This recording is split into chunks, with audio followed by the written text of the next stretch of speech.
ఎంత కష్టపడైనా నా బిడ్డ కోరిక నెరవేరేటట్టు ఆమె ఎంతవరకు చదువుకుంటే నీ కష్టంతో భరాంచుకుంటూ నా బిడ్డను చదివిస్తాను నా కోరిక నాకు ఉంది సార్. బాగానే ఉన్నాంలే అనుకుంటున్నాం, మ్యారేజ్ అయినాక లైఫ్ బాగానే ఉందిలే అనుకుంటున్నాం. సడన్గా కొన్ని పర్సనల్ ఇష్యూస్ వల్ల ఇట్లా మా హస్బెండ్ ఎక్స్పైర్ అయిపోయారు. ఎట్లా అట్లా కష్టపడి చేయాలనేసి పాపను ఒక సైడ్ చూసుకుంటూ ఇంట్లో పనులు చేసుకుంటూ అప్పుడప్పుడు కాలేజ్కి వెళ్ళొస్తూ చదువుకున్నా సార్. చదువుకొని నా ఎఫర్ట్స్ మొత్తం పెట్టి ఈరోజు నా 1000కి 985 మార్క్స్ తెచ్చుకున్నా సార్. జనాలతో నీ వల్ల నేను నీ విలువ తెచ్చుకోవాలి, నీతో నాకు గౌరవాన్ని సంపాదించుకోవాలి, నీ కష్టపడి చదివించింది సార్. అవును. ఎన్నేళ్ల వయసులో భర్త చనిపోయాడు పాప? అమ్మాయికి వచ్చేసి 4 సంవత్సరాలు, అప్పుడు నా వయసు 25 సంవత్సరాలు. కష్టాలు తగ్గుతాయి అనుకున్న స్థితిలోనే ఇంకా కష్టాలు పెరిగిపోయినాయి సార్. మాకు చెప్పలేకుండా వాళ్ళు ఉంటే ఇంకా హ్యాపీగా ఫీల్ అవుతుండే కదా, గర్వంగా ఫీల్ అవుతుండే కదా, మా వైఫ్ మా పాప అని మా డాడీ అని అట్లా అనిపిస్తుంది సార్. హాయ్, హలో, నమస్తే, వెల్కమ్ టు సుమన్ టీవీ. చిన్నప్పటి నుంచి చదువుకొని డాక్టర్ అవ్వాలనే కోరిక తనది. వైపు చదువు కొనసాగిస్తేను మరోవైపు బతుకు భారమైన బతుకు బండిని లాగేస్తుంది. మహబాద్ జిల్లా మహబాద్ పక్కన ఉన్నటువంటి నడవాడ గ్రామం చెందినటువంటి సుంకరి హిమబిందు.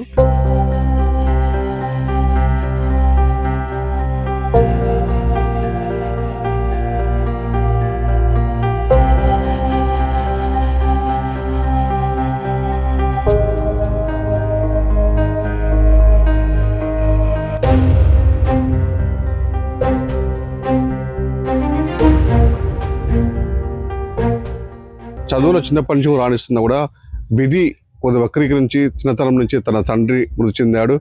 ఆయన కూడా తన తండ్రి కోరిక కూడా అదే, నా బిడ్డను మంచి చదివించుకోవాలన్న తపన ఉండే తన తండ్రికి కూడా. తన తండ్రి మృతి చెందిన తర్వాత కూడా అంటే బతుకుబడిని లాగిస్తూ అమ్మ కూలి పనులు చేస్తూ తన బిడ్డను చదివించాలి, తన తండ్రి కోరిక నెరవేర్చాలి, తన బిడ్డ కూడా డాక్టర్ కావాలనే ఒక కోరిక ఉండేది. ఆ కోరికను ఎలాగైనా నెరవేర్చాలని చెప్పేసి తను చదువుతున్న క్రమంలో కూడా ఆర్థిక ఇబ్బందుల వల్ల కూడా కొంచెం చదవలేకపోయిన నేపథ్యంలో ఆర్థిక భారమే కూడా తను 2 సంవత్సరాల క్రితం కూడా వివాహం చేసుకుంది. మరొకసారి విధి కాటేయడంతో తన భర్త కూడా కొన్ని అనారోగ్య కారణాల వల్ల కూడా మృత్యువాత పడ్డాడు.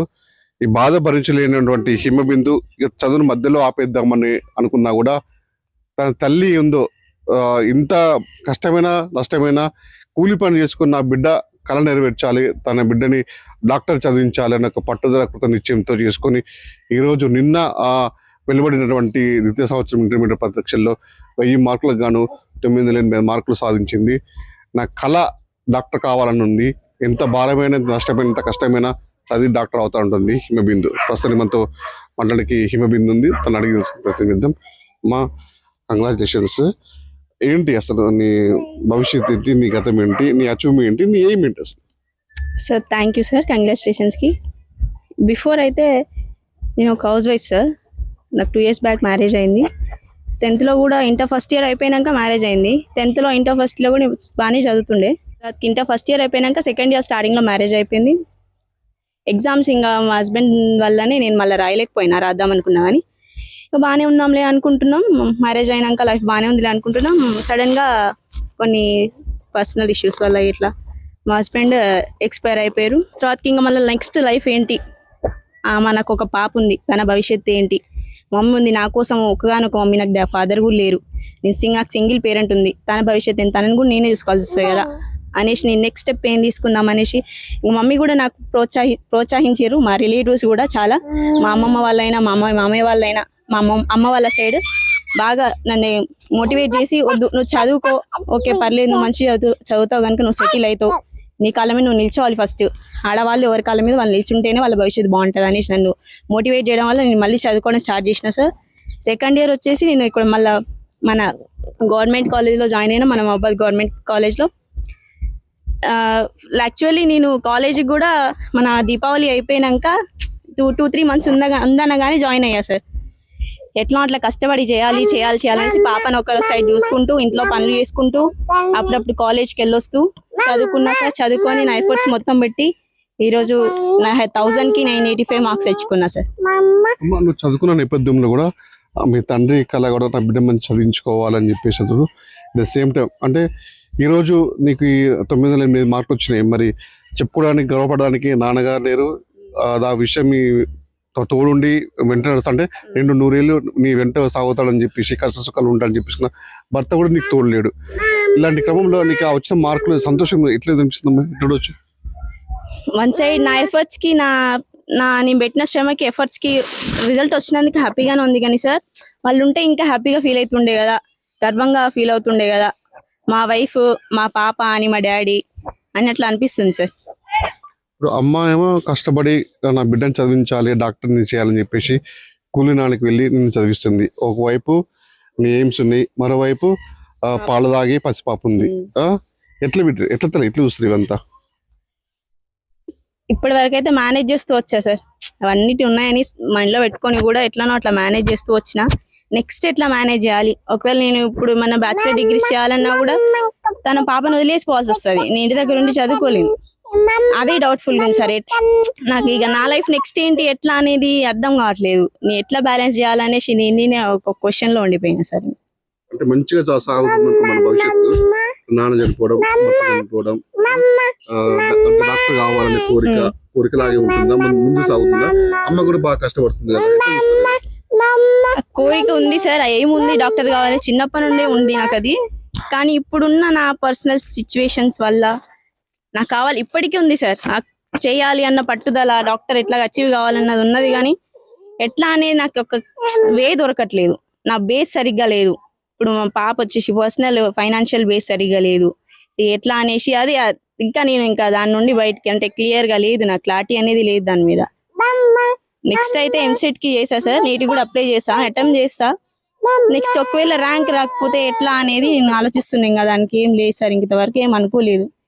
ఇంతవరకు ఎట్లా అని ఆ క్వశ్చన్ లోనే ఉండిపోయినా కానీ క్లారిఫికేషన్ అయితే నాకు కూడా ఇంకా ఏం తీసుకోలేదు సార్, నాకేం రాలేదు. ఇంకా అమ్మ ఒకటి కష్టపడుతుంది, మరి అమ్మ ఒకటి కష్టపడుతున్నప్పుడు మరి నాకు ఈ చదువు ఎందుకు, పాప ఉంది, పాప భవిష్యత్తు ఏంటి, మరి నేను కూడా పని చేసుకుంటే సరిపోద్దు. కానీ ఇప్పుడు ఆలోచన వచ్చింది తల్లికి? లేదు సార్, అట్లా చదివేందుకు, చదువు ఉపయోగం లేదు, ఎందుకు చదివేందుకు, వర్క్ చేసుకుంటే మనీ వస్తుంది అట్లా ఎప్పుడు రాలే. కానీ ఏదైనా వర్క్ చేస్తే బాగుండు, హెల్ప్ అవుతుందేమో అన్న అట్లా ఆలోచన వచ్చింది సార్. కొద్దిగా చదివేందుకు వద్దు, వర్కే బెటర్ అన్న ఆలోచన అయితే ఎప్పుడు రాలేదు. చదువుకుంటేనే విలువ సార్, మనకైనా మన నెక్స్ట్ ఫ్యూచర్ కైనా కూడా మనం చదువుకుంటేనే మన నెక్స్ట్ ఫ్యూచర్ వాళ్ళకు కూడా విలువ, మన పిల్లలకు కూడా మనం మంచి వాటలో నడిస్తేనే వాళ్ళని నడిపించగలుగుతాం. చదువుకుంటేనే మనం ముందుకు కొనసాగలుగుతాం, అన్నిటి గురించి నేర్చుకుంటాం, పర్సనల్ ఎథిక్స్ కూడా నేర్చుకుంటాం సార్. అందుకని నాకు అప్పుడు ఎప్పుడు అట్లా అనిపించలేదు, కొత్త ఎర్ని చదువుకుంటే ఏదైనా ఎర్ని చేస్తే బాగుండని అట్లా అనిపిస్తుంది. పాప కూడా ఇప్పుడు పాలు తాగే వయసు, చిన్నపిల్ల, తల్లి లేకపోతే కూడా తను ఉండని పరిస్థితుంది. ఇప్పుడు చూస్తున్నాం మీరు పక్క పోతే నేర్చుకుని. మరి మీ గోల్స్ రీచ్ అవన్నీ ఏ విధంగా ముందు పోతున్నారు ఇట్లా కష్టాలల్లో? అది అచీవ్ ఎట్లనన్నా అచీవ్ చేయాలి సార్. ఇంక అది పాపని వదిలిపెట్టేసి అయితే ఎట్లా అందరు చెప్తారు, మమ్మీ ఉంది కదా మమ్మీ దగ్గర వదిలిపెట్టేసి అని. కాకపోతే అట్లయితే చేయలేను సార్, యాజ్ ఏ మదర్ గా అట్లా అసలు చేయలేను. ఇంకా చూడాలి సార్, అది ఎట్లా అన్నా అది వర్కౌట్ చేసుకోవాలి. పాప ఉన్నా కూడా ఇప్పుడు 22 months 22 months సార్. ఇప్పుడు ఒక పాపకి 22 months, తల్లి లేకపోతే కూడా పాప ఉండలేని పరిస్థితి. బయటికి పోయినా కూడా మమ్మీ అంటూ కూడా వెంట వాడి ఆ ఏజ్ లో కూడా తనకి తల్లి ప్రేమ కావాలి. ఇటేమో తల్లికి ఏమో కూతురు ప్రేమ కావాలి, కూతురికి తల్లి ప్రేమ కావాలి. తల్లికి వచ్చేసేమో తనకు గోల్ ఉంది తనకి, అంటే నేను డాక్టర్ కావాలి అని చెప్పేసి. మరోవైపు చూసుకుంటే ఈ తల్లి ఎంతో కష్టపడుకుంటూ కూడా తన భర్తను కోల్పోయినా కూడా, ఇటు వీళ్ళ భర్త అమ్మాయి వాళ్ళ భర్త కొనుక్కుపోయినా కూడా ఇద్దరు కూడా ఒక ధైర్యంతో కూడా చదివించాలి, బిడ్డని చదివించాలి, తన తండ్రి ఆశ నెరవేర్చాలి, తన బిడ్డ కోరిక నెరవేర్చాలని చెప్పేసి కూడా ఎన్నో కష్టాలు పడుకుంటూ కూడా కూలినాలు చేసుకుంటూ ఎంతోమంది ఎన్నో చదువు అవసరమా ఆపండి అన్న కూడా నా బిడ్డని చదివించుకుంటా అని చెప్పేసి కూడా అందరూ మాట్లాడినా కూడా పట్టించుకోకుండా కూడా తన కూతురుని చదివించుకుంటుంది. తల్లి అర్థం మా ఇవాళ బిడ్డ మంచి మార్కులు తెచ్చుకుంది, భవిష్యత్తుకి డాక్టర్ కావాలనుకుంటుంది, ఎట్లా చేస్తుంది? ఎంత కష్టపడైనా నా బిడ్డ కోరిక నెరవేరేటట్టు ఆమె ఎంతవరకు చదువుకుంటే నీ కష్టంతో బరాంచుకుంటూ నా బిడ్డను చదివిస్తాను కోరిక నాకు ఉంది సార్. చిన్నప్పటి నుండి కనీసం ఒక టీ క్లాస్ కూడా కడగకుండా ఆమెకు చదువు మీద నువ్వు ఏ జ్ఞాపకమైనా ఏ తెలివైనా చదువు మీద ఉపయోగించాలి. కానీ నువ్వు ఇంట్లో పని అంటూ నా కోసం నువ్వేం సాయం చేయొద్దు, నా పని నువ్వేం చూసుకోవద్దు, నీకు ఒక చదువు ఉంటే చాలు, నీతో నా వల్ల నేను విలువ కోల్పోయినా నీ వల్ల నేను తెచ్చుకోవాలి లోకం మీద, జనాలతో నీ వల్ల నేను నీ విలువ తెచ్చుకోవాలి, నీతో నాకు గౌరవాన్ని సంపాదించుకోవాలి, నీ కష్టపడి చదివించిన సార్. అవును. అంటే ఎన్నేళ్ల వయసులో భర్త చనిపోయాడు పాప? అమ్మాయికి వచ్చేసి 4 సంవత్సరాలు, అప్పుడు నా వయసు 25 సంవత్సరాలు. అప్పటి నుండి వాళ్ళ తండ్రి చనిపోయాడు. అప్పటి నుండి ప్రైవేట్ స్కూళ్ళల్లో కష్టపడి రూపాయి పని పోకుండా రూపాయి పని చేసేదాన్ని. కాకపోతే 2 రూపాయలు వస్తాయి అంటే ఈ రూపాయి పని వదిలిపెట్టి 2 రూపాయల పని పోయి నా బిడ్డకు నేనడేళ్లకు ఫీజులు కట్టుకుంటూ నా సిచ్యువేషన్ అంతా సార్ వాళ్ళకి చెప్పేది. సార్ నన్ను ఒక్కసారి అమౌంట్ అడగొద్దు, నేను నాకు తోచినంత నాకు ఇంట్లో వెళ్ళి వాటుకున్నట్టుగా కడతాను, నేను ఎప్పుడు కట్టినా మీరు డబ్బులు తీసుకోవాలి సార్, ఫీజు వాళ్ళని ఇబ్బంది పెట్టొద్దని ప్రైవేట్ స్కూల్లో 5వ తరగతి వరకు చదివించిన సార్. నెక్స్ట్ వచ్చి గవర్నమెంట్ స్కూల్లో సీట్ వచ్చింది, మోడల్ స్కూల్లో, అందులో 5వ తరగతి దాకా చదివింది. మొత్తం 10 పూర్తి అయిపోయినాక గవర్నమెంట్ వేరే సీట్ కోసం మా అమ్మాయి చూస్తే అందులో రాలేదు. రాకపోతే ఇక ఎక్కడ నీ అదృష్టం లేదు, నీకు ఎక్కడ సీట్ రాలేదు, గవర్నమెంట్ సీట్ రావడం కోసం చాలా ప్రయత్నాలు చేసినాము, కానీ రాలేదు మాకు సీటు. కాకపోతే దురదృష్టవశాత్తు పాప తరుణం చనిపోయాడు. అప్పటి నుంచి కష్టాలు ఇంకా ఎక్కువైపోయినాయి. ఇక కష్టాలు తగ్గుతాయి అనుకున్న స్థితిలోనే ఇంకా కష్టాలు పెరిగిపోయినాయి సార్. మాకు చెప్పలేకుండా అసలు ఆ కష్టాలు పడుతూ బతకొద్దు సార్ అసలు. కానీ ఇప్పుడు అమ్మాయి ఉంది, అమ్మాయి గతం అంటే ఆమెకు అర్థమైంది, అమ్మాయి గతం అర్థమైపోయింది, ఆమె కళ్ళ మీద నిలబడుతుందిలే సరే ఉన్నంత వరకు చూసుకుంటా అంటే ఇంకో చిన్న పాప మొదలైంది. ఇక ఇట్లా రోజుకు గతాన్ని వెతుక్కుంటూ రోజులను గడుపుకుంటూ బతుకుతున్నాం.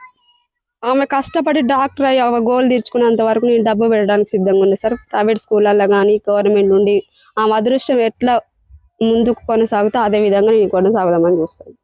మొత్తానికి విన్నారు కదా, ఈ తల్లి కూతుళ్ళు పడుతున్న కష్టం కూడా అంటే పగవాడికి రావద్దు. ఎందుకంటే ఇప్పుడు తను ఉన్నత మార్కులు సాధించుకుంది, ఆ మార్కులు సాధించుకుంది కూడా చెప్పుకుందానికి తండ్రి లేడు, తోడుంటాడని భర్త లేడు, అన్నీ తానే కూడా తల్లి కష్ట సుఖాలు ఎదుర్కొంటూ కూలి పనులు కూలి నాలుగు చేసుకుంటూ కూడా తన బిడ్డ ఏతుందో డాక్టర్ కావాలనే కోరిక నెరవేరుస్తా అని చెప్పేసి కూడా కానీ కొంచెం దయమే మహిళలు ఉంటే ఆర్థిక సాయం చేద్దాన్ని కూడా కొంచెం ముందుకు వస్తే మా పాప భవిష్యత్తు బాగుంటుందని.